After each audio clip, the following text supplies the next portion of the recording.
রসুল মুহাম্মদ সাল্লাল্লাহু আলাইহি ওয়াসাল্লাম এবং হজরত আবু বকর রাদিয়াল্লাহু তাআলা আনহু মরুভূমির পথ ধরে মদিনার দিকে যাচ্ছেন। হঠাৎ ছোট্ট মেয়ে আসমার কান্না হজরত আবু বকর রাদিয়াল্লাহু তাআলা আনহুর কান পর্যন্ত পৌঁছে যায়। হজরত আবু বকর রাদিয়াল্লাহু তাআলা আনহু স্পষ্ট শুনতে পান যে তার মেয়ে আসমা বাবা বাবা বলে চিৎকার করছে। সঙ্গে সঙ্গে হজরত আবু বকর রাদিয়াল্লাহু তাআলা আনহু থেমে যান এবং নবী মুহাম্মদ সাল্লাল্লাহু আলাইহি ওয়াসাল্লামকে বলেন, হে রাসূলুল্লাহ, আমার বাড়িতে মনে হয় আবু জেহেল এসেছে আমার খোঁজে। আমাকে না পেয়ে মনে হয় আমার ছোট্ট মেয়ে আসমার উপর অত্যাচার করছে। নবী মুহাম্মদ সাল্লাল্লাহু আলাইহি ওয়াসাল্লাম কোমল সুরে বলেন, হে আবু বকর, তুমি কি তাহলে বাড়ি ফিরে যেতে চাও? হজরত আবু বকর রাদিয়াল্লাহু তাআলা আনহু উত্তর দেন, হে রাসূলুল্লাহ, আমার ছোট্ট মেয়ে আসমাই যদি নয়, আমার পরিবারের প্রত্যেক মানুষকে যদি আবু জেহেল নির্মমভাবে হত্যা করে, তারপরও আমি আবু বকর নবীকে ছেড়ে পিছনে যাব না। হে রাসূলুল্লাহ, চলুন, আর এক মুহূর্ত দেরি করা যাবে না, আমাদের মদিনার দিকে অগ্রসর হতে হবে।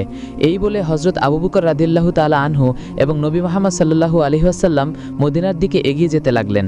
এক সময় রাসূল মুহাম্মদ সাল্লাল্লাহু আলাইহি ওয়াসাল্লাম বলেন, হে আবু বকর, সুবহে সাদিক হয়ে গেছে, একটু পরেই কিন্তু সকাল হয়ে যাবে এবং সকালে কাফের বাহিনী আমাদের দূর থেকে লক্ষ্য করতে পারে, তাই কোনো এক জায়গায় আমাদের আশ্রয় নিতে হবে। হযরত আবু বকর রাদিয়াল্লাহু তাআলা আনহু বলেন, হে রাসূলুল্লাহ, সামনে একটি পাহাড় দেখা যাচ্ছে, সেই পাহাড়ের কোনো এক গুহায় আমরা আশ্রয় নেব। রাসূল মুহাম্মদ সাল্লাল্লাহু আলাইহি ওয়াসাল্লাম এবং হযরত আবু বকর রাদিয়াল্লাহু তাআলা আনহু সেই পাহাড়ে ওঠেন। হযরত আবু বকর রাদিয়াল্লাহু তাআলা আনহু বলেন, হে রাসূলুল্লাহ, পাহাড়ি গুহায় অনেক বিষাক্ত সাপ থাকতে পারে, আপনি একটু বাইরে অপেক্ষা করুন, আমি ভিতরটা পরীক্ষা করে আসি। এই বলে হযরত আবু বকর রাদিয়াল্লাহু তাআলা আনহু গুহার ভিতরে প্রবেশ করেন এবং গুহাটি পরিষ্কার করে তারপর রাসূল মুহাম্মদ সাল্লাল্লাহু আলাইহি ওয়াসাল্লামকে ডেকে নেন। মরুভূমির বুকে নবী মুহাম্মদ সাল্লাল্লাহু আলাইহি ওয়াসাল্লাম হাঁটতে হাঁটতে প্রচণ্ড ক্লান্ত হয়ে পড়েছিলেন। নবী মুহাম্মদ সাল্লাল্লাহু আলাইহি ওয়াসাল্লাম হযরত আবু বকর রাদিয়াল্লাহু তাআলা আনহুর উরুর উপর মাথা রেখে একটু বিশ্রাম নিতে শুরু করেন। হযরত আবু বকর রাদিয়াল্লাহু তাআলা আনহু খেয়াল করেন যে পাহাড়ি গুহার ভিতরে অনেক বিষাক্ত সাপের গর্ত দেখা যায়। হযরত আবু বকর রাদিয়াল্লাহু তাআলা আনহু ভাবেন যে না জানি এই গর্তগুলো থেকে বিষাক্ত সাপ বের হয়ে এসে আল্লাহর নবীকে আঘাত করে। এইভাবে হযরত আবু বকর রাদিয়াল্লাহু তাআলা আনহু গর্তগুলো বন্ধ করতে শুরু করেন। হযরত আবু বকর রাদিয়াল্লাহু তাআলা আনহুর শরীরে একটি চাদর ছিল, তিনি চাদরটি ছিঁড়ে ছিঁড়ে প্রত্যেকটি গর্ত বন্ধ করতে লাগেন, কিন্তু একটি গর্ত বন্ধ করার মতো চাদর আর তার কাছে ছিল না। হযরত আবু বকর রাদিয়াল্লাহু তাআলা আনহু তখন সেই গর্তটি নিজের পা দিয়ে চেপে ধরে রাখেন, যাতে সেই গর্ত থেকে কোনো বিষাক্ত সাপ বের হতে না পারে। হযরত আবু বকর রাদিয়াল্লাহু আনহু সেই গুহার মুখে দৃঢ়ভাবে পা রেখে আগলে ছিলেন। সেই গর্তের অন্ধকার গভীরে লুকিয়েছিল এক বিষাক্ত সাপ। সাপটি বারবার গর্ত থেকে বেরিয়ে আসার জন্য ছটফট করছিল, কিন্তু হযরত আবু বকরের অটল পা তাকে বাধা দিচ্ছিল। এক পর্যায়ে সেই বিষধর সাপ তার পায়ে আঘাত করল। একবার নয়, পরপর 3 বার। তীব্র ব্যথা ছড়িয়ে পড়ল তার শরীরে। হযরত আবু বকর বুঝতে পারলেন কোনো বিষাক্ত প্রাণী তার পায়ে আঘাত করেছে, তবুও তিনি তার পা এক চুলও সরালেন না। সাপের বিষ তার শরীরে ছড়িয়ে পড়ল, তার দেহ নীলাভ হয়ে উঠল আর তার চোখ থেকে অশ্রু গড়িয়ে পড়তে লাগল। সেই অশ্রুর ফোঁটা যেন হৃদয়ে নিবিড় ভালোবাসা এসে পড়ল প্রিয় নবী হযরত মুহাম্মদ সাল্লাল্লাহু আলাইহি ওয়াসাল্লামের গালের ওপর। সঙ্গে সঙ্গে নবীর নিদ্রা ভেঙে গেল। তিনি জেগে উঠে উদ্বিগ্ন কণ্ঠে বললেন, হে আবু বকর, তোমার কি হয়েছে? তুমি কেন কাঁদছ? তোমার কি পরিবারের কথা মনে পড়ছে? স্ত্রী সন্তানের জন্য মন কেমন করছে? হযরত আবু বকর রাদিয়াল্লাহু আনহু গভীর ভক্তি ও ভালোবাসায় বললেন, ইয়া রাসূলুল্লাহ, হে আল্লাহর প্রিয় নবী, আমি আল্লাহর কসম করে বলছি, আমার স্ত্রী, সন্তান বা পরিবারের প্রতি মায়া মমতা কখনোই আপনার প্রতি আমার ভালোবাসার চেয়ে বড় হতে পারে না। আমি কাঁদছি কারণ সম্ভবত কোনো বিষাক্ত সাপ আমার পায়ে কামড় দিয়েছে। এ কথা শুনে প্রিয় নবী সাল্লাল্লাহু আলাইহি ওয়াসাল্লাম তৎক্ষণাৎ হযরত আবু বকরের পায়ে তার মোবারক মুখে লালা লাগিয়ে দিলেন। আল্লাহ রব্বুল আলামিনের অসীম কুদরতে মুহূর্তের মধ্যে হযরত আবু বকর সাপের বিষ থেকে সম্পূর্ণ মুক্ত হলেন। এমন সময় আবু জেহেলের নেতৃত্বে কাফের বাহিনী সে পাহাড়ে পৌঁছে যায়। তারা নবী মুহাম্মদ সাল্লাল্লাহু আলাইহি সাল্লাম এবং হজরত আবু বকর রাদিয়াল্লাহু তাআলা আনহুর পায়ের ছাপ অনুসরণ করে সে পাহাড়ের গুহার কাছে চলে যায় এবং তারা একে অপরকে বলতে লাগে, কি ব্যাপার, এখান থেকে আর কোনো দিকে পায়ের ছাপ দেখা যাচ্ছে না। আবু জেহেল তাদের আদেশ দেয়, তোমরা এই পাহাড়টি ভালোভাবে অনুসন্ধান করো, নিশ্চয়ই এই পাহাড়ের মধ্যেই মুহাম্মদ সাল্লাল্লাহু আলাইহি সাল্লাম লুকিয়ে আছেন, তাকে পাওয়া মাত্রই তোমরা হত্যা করবে। আবু জেহেলের যোদ্ধাগণ পাহাড়টি তল্লাশি করতে শুরু করে। তারা তল্লাশি করতে করতে এক পর্যায়ে সেই গুহার সামনে চলে যায়, যে গুহায় নবী মুহাম্মদ সাল্লাল্লাহু আলাইহি সাল্লাম এবং হজরত আবু বকর রাদিয়াল্লাহু তাআলা আনহু আশ্রয় নিয়েছেন। মহান আল্লাহ রব্বুল আলমিনের আদেশে সেই পাহাড়ি গুহার মুখে একটি মাকড়সা এসে জাল বোনে এবং একটি কবুতর সে পাহাড়ি গুহার মুখে বাসা বেঁধে ডিম পাড়তে থাকে। আবু জেহেলের দুইজন কাফের যোদ্ধা সেই গুহার কাছে আসে। একজন কাফের যোদ্ধা বলে, আমি নিশ্চিত যে এই গুহার ভিতরেই মোহাম্মদ এবং আবু বকর ঢুকেছে। অন্যজন কাফের যোদ্ধা বলে, আরে বোকা, এই গুহার ভিতরে মানুষ কি করে ঢুকবে? তুমি দেখছো না যে এই গুহার মুখে মাকড়সার জাল রয়েছে এবং গুহার সামনে একটি কবুতর ডিম পাড়ছে? কোনো মানুষ যখন এই গুহার ভেতরে ঢুকবে সঙ্গে সঙ্গে সেই কবুতরটি উড়ে যাবে এবং মাকড়সার জাল ছিঁড়ে যাবে। আবু জেহেলের যোদ্ধারা পুরো পাহাড় তল্লাশি করেও নবী মুহাম্মদ সাল্লাল্লাহু আলাইহি সাল্লামকে খুঁজে পায় না। তারপর তারা নিশ্চিত হয় যে নবী মুহাম্মদ সাল্লাল্লাহু আলাইহি সাল্লাম এখানে নেই। এই ভেবে তারা সেখান থেকে ফিরে চলে যায়। অতঃপর আবু জেহেলের কাফের যোদ্ধারা যখন সেখান থেকে চলে যায়, নবী মুহাম্মদ সাল্লাল্লাহু আলাইহি সাল্লাম এবং হজরত আবু বকর রাদিয়াল্লাহু তাআলা আনহু সেই পাহাড়ি গুহা থেকে বের হয়ে মদিনার দিকে আবার যাত্রা শুরু করেন। প্রচণ্ড রোদে উত্তপ্ত মরুভূমিতে হাঁটতে হাঁটতে তারা অনেক ক্লান্ত হয়ে পড়েন। নবী মুহাম্মদ সাল্লাল্লাহু আলাইহি সাল্লাম বলেন, হে আবু বকর, তুমি দেখো তো সামনে কোনো বাড়িঘর দেখা যায় কিনা? আমরা প্রচণ্ড ক্ষুধার্ত এবং তৃষ্ণার্ত। সামনে যদি কোনো বাড়িঘর দেখা যায় তাহলে সেখান থেকে আমরা কিছু খাবার অথবা পানি পেতে পারি।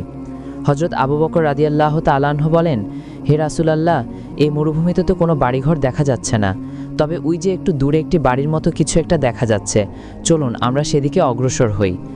কিছু দূর পথ অগ্রসর হওয়ার পর নবী মুহাম্মদ সাল্লাল্লাহু আলাইহি সাল্লাম এবং হজরত আবু বকর রাদিয়াল্লাহু তাআলা আনহু সেই বাড়িটির কাছে পৌঁছান এবং তারা অনেক আশ্চর্য এবং অবাক হয়ে যান। আশপাশে কোনো বাড়িঘর নেই। এরকম নির্জন এক মরুভূমিতে এই বাড়ি কোথা থেকে এলো? এত কিছু না ভেবে নবী মুহাম্মদ সাল্লাল্লাহু আলাইহি সাল্লাম এবং হজরত আবু বকর রাদিয়াল্লাহু তাআলা আনহু সেই বাড়ির ভেতরে প্রবেশ করেন। নবী মুহাম্মদ সাল্লাল্লাহু আলাইহি সাল্লাম বলেন, হে আবু বকর, তুমি দেখো তো বাড়িতে কেউ আছে কিনা? হজরত আবু বকর রাদিয়াল্লাহু তাআলা আনহু বলেন, বাড়িতে কেউ কি আছেন? আমরা দুইজন মুসাফির, আমরা প্রচণ্ড তৃষ্ণার্ত এবং ক্ষুধার্ত। সেই ঘরের ভেতরে একজন নারী ছিলেন। সেই নারীর নাম ছিল উম্মে মাবাদ।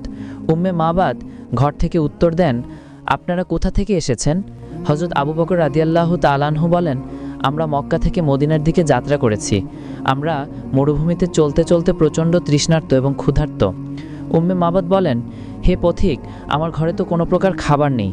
আমার স্বামী সারাদিন মরুভূমিতে ছাগল চড়ান এবং সন্ধ্যাবেলা সেই ছাগলগুলো নিয়ে আসেন। সেই ছাগল থেকে সামান্য কিছু দুধ পাওয়া যায়, সেই দুধ খেয়ে আমরা স্বামী স্ত্রী রাত্রি যাপন করি। হজরত আবু বকর রাদিয়াল্লাহু তাআলা আনহু বলেন, হে বোন, আপনি কি আমাদের একটু পানি দিতে পারবেন? আমরা প্রচণ্ড তৃষ্ণার্ত। উম্মে মাবাদ বলেন, হে পথিক, আমরা মরুভূমিতে বাস করি, এখানে পানি পাওয়া অসম্ভব ব্যাপার। তবে আমার স্বামী যখন কাজ থেকে ফিরে আসবেন তিনি সামান্য কিছু পানি নিয়ে আসতে পারেন। আপনারা চাইলে সেই সময় পর্যন্ত অপেক্ষা করতে পারেন।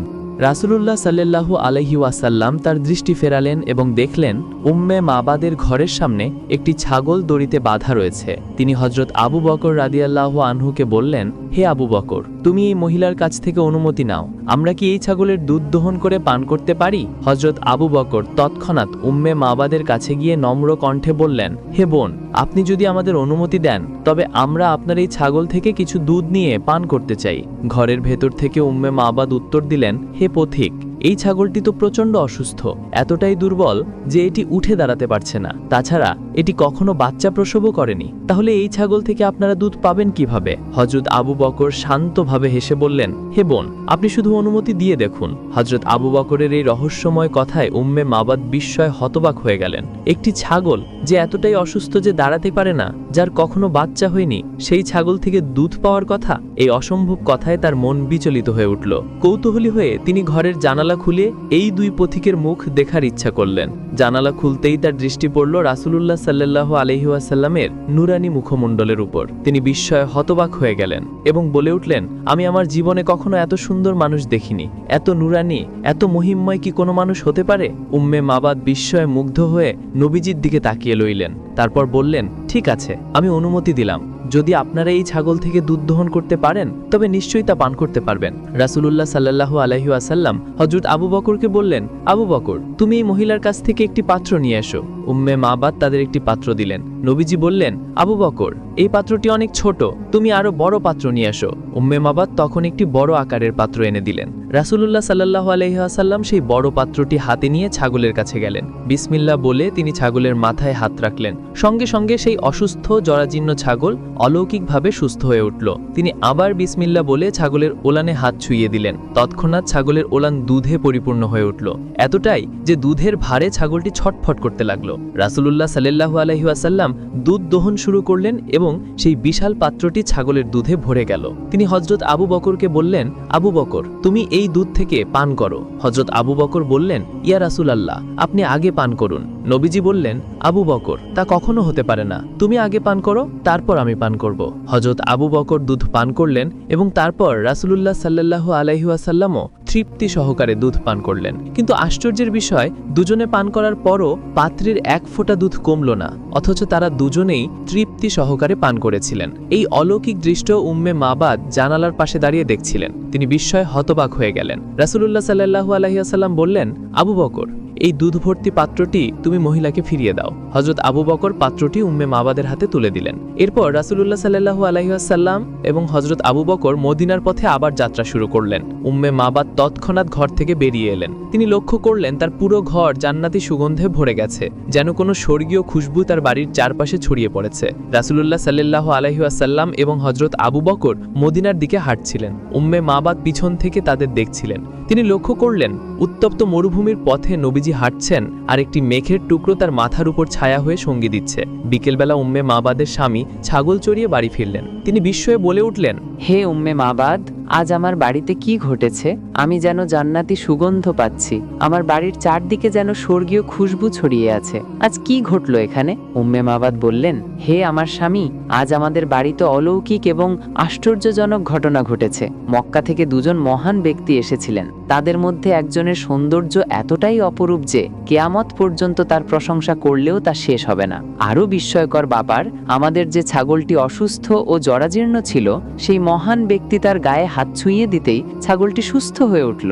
যে ছাগলটি কখনো বাচ্চা প্রসব করেনি, তার হাতের ছোঁয়ায় তার ওলান দুধে ভরে গেল। তিনি এত দুধ দহন করলেন যে কোনো গরুও এত দুধ দিতে পারে না। উম্মে মাবাদের স্বামী বিস্ময়ে বললেন, হে উম্মে মাবাদ, এই সেই মহান ব্যক্তি যার জন্য আমি অপেক্ষা করছিলাম। তাকে খুঁজতেই আমি এই মরুভূমিতে ঘর তৈরি করেছি। আমি তাওরাতে পড়েছি, মক্কায় এমন একজন নবী আসবেন যিনি হবেন আখিরি জামানার শেষ নবী, সকল নবীর সন্তান। তিনি মক্কা থেকে হিজরত করে মদিনায় যাবেন। তার সাক্ষাৎ পাওয়ার জন্যই আমি এখানে বসবাস শুরু করেছি। তিনি উত্তেজিত হয়ে বললেন, হে উম্মে মাবাদ, বলো সেই মহান ব্যক্তি কোন পথে গেছেন? উম্মে মাবাদ বললেন, তিনি এই পথ ধরে মদিনার উদ্দেশ্যে রওনা দিয়েছেন। সঙ্গে সঙ্গে উম্মে মাবাদের স্বামী ছুটে গেলেন সেই পথ ধরে রাসূলুল্লাহ সাল্লাল্লাহু আলাইহি ওয়াসাল্লামের সাক্ষাৎ পাওয়ার আশায়। ইতিমধ্যে মক্কায় আবু জাহেল ঘোষণা করল, যে কেউ মুহাম্মদকে ধরে আনবে বা তার মাথা কেটে আনবে, তাকে আমি 100 লাল উট উপহার দেব। এই ঘোষণা শুনে সুরাকা বিন মালিকের মনে লোভ জাগলো। তিনি ভাবলেন, রাসূলুল্লাহ সাল্লাল্লাহু আলাইহি ওয়াসাল্লামের মাথা কেটে আনতে পারলে 100 উট পাওয়া যাবে। তৎক্ষণাৎ তিনি ঘোড়ায় চড়ে রওনা দিলেন নবীজির পিছু ধাওয়া করতে। মরুভূমির পথ ধরে ছুটতে ছুটতে এক পর্যায়ে তিনি রাসূলুল্লাহ সাল্লাল্লাহু আলাইহি ওয়াসাল্লাম এবং হযরত আবু বকরকে দেখতে পেলেন মদিনার দিকে অগ্রসর হচ্ছেন। সুরাকা তার ঘোড়াকে আরো দ্রুত ছুটিয়ে নিয়ে যাওয়ার চেষ্টা করলেন, কিন্তু মুহূর্তের মধ্যে তার ঘোড়ার পা বালুতে আটকে গেল। ঘোড়াটি কিছুতেই এগোতে পারছে না। সুরাকা ঘোড়া থেকে নেমে তীর বের করে রাসূলুল্লাহ সাল্লাল্লাহু আলাইহি ওয়াসাল্লামের দিকে ছুড়লেন, কিন্তু আশ্চর্যজনকভাবে তার ছড়া প্রতিটি তীর অকার্যকর হয়ে পড়ল।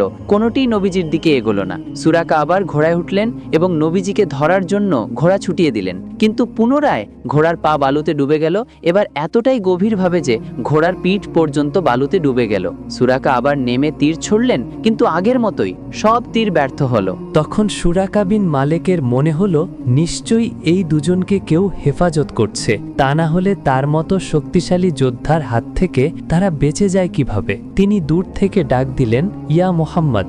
রাসূলুল্লাহ সাল্লাল্লাহু আলাইহি ওয়াসাল্লাম তার ডাক শুনে থেমে গেলেন। সুরাকা ছুটে গিয়ে নবীজির কাছে পৌঁছলেন এবং বললেন, হে মুহাম্মদ ইবনে আব্দুল্লাহ, আমি এসেছিলাম আপনাকে হত্যা করতে, কিন্তু এখন আমার মনে হচ্ছে আপনাকে উপর থেকে কেউ হেফাজত করছে। আপনার জন্য আমার শুভ কামনা, আপনি নিরাপদে মদিনায় পৌঁছে যান। এই বলে সুরাকা কিছু খাবার ও পানি নবীজিকে দিতে চাইলেন, কিন্তু রাসূলুল্লাহ সাল্লাল্লাহু আলাইহি ওয়াসাল্লাম তা গ্রহণ করলেন না। তিনি বললেন, তোমার দেওয়া খাবার বা পানির কোনো প্রয়োজন আমার নেই, তবে আমি তোমাকে অনুরোধ করছি, আমি মদিনার পথে রওনা হয়েছি, এই কথা তুমি কাউকে বলবে না। সুরাকা সেখান থেকে বিদায় নিয়ে মক্কার দিকে ফিরে গেলেন। মক্কায় ফিরে সুরাকা দেখলেন শত শত মক্কাবাসী 100 উটের লোভে রাসূলুল্লাহ সাল্লাল্লাহু আলাইহি ওয়াসাল্লামের মাথা কাটতে রওনা দিয়েছে।